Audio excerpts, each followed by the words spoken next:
លោកវីកូនកូលសុទ្ធលោបញ្ចូលពូកែខ្លាំងណាស់តិចនិចពិតជាត្រង់ច្បាស់ទឹកដៃជើងចាស់រហ័ងរហួនតិចនិចពិតជាត្រង់ច្បាស់ទឹកដៃជើងចាស់រហ័ងរហួនរាងកាយដងខ្លួនសង្ហាសំសួន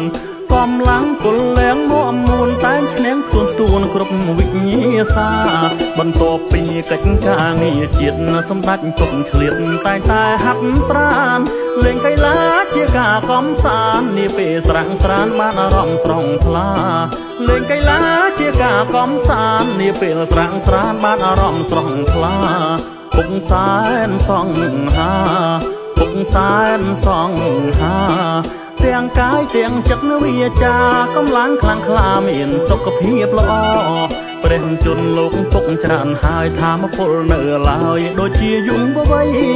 អង្គអាចប្រាជ្ញាវៀងវៃកម្រិតថ្វីដៃជាកីឡាករអង្គអាចប្រាជ្ញាវៀងវៃកម្រិតថ្វីដៃជាកីឡាករសូមព្រះអិនប្រទានពរទេវតាបាច់ការសាទរសម្ដេចពុកមានសុខភាពល្អបន្តដឹកនាំជាតិកម្ពុជា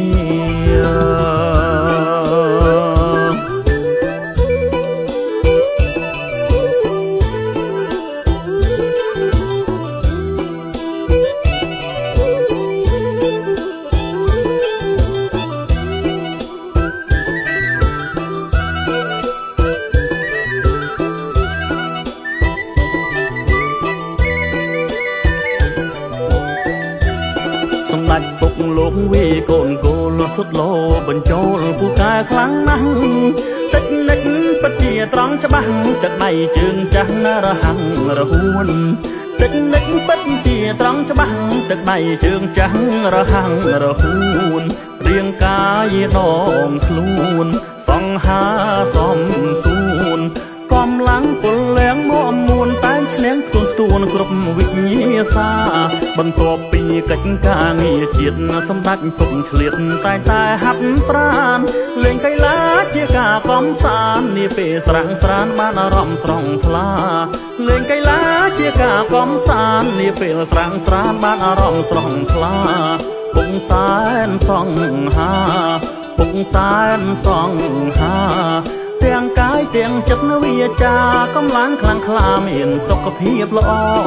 ព្រះជន្មលោកពុកច្រើនហើយធម៌ពលនៅឡើយដូចជាយំវ័យអង្គអាចប្រាជ្ញាវៀងវៃកម្រិតថ្វីដៃជាកីឡាករអង្គអាចប្រាជ្ញាវៀងវៃកម្រិតថ្វីដៃជាកីឡាករសូមព្រះអិនប្រទានពរទេវតាបាច់ការសាទរសម្ដេចពុកមានសុខភាពល្អបន្តដឹកនាំជាតិកម្ពុជាសុខសាន្តថ្កានរមនីប្រជាអគុណមលុកសន្តិភាព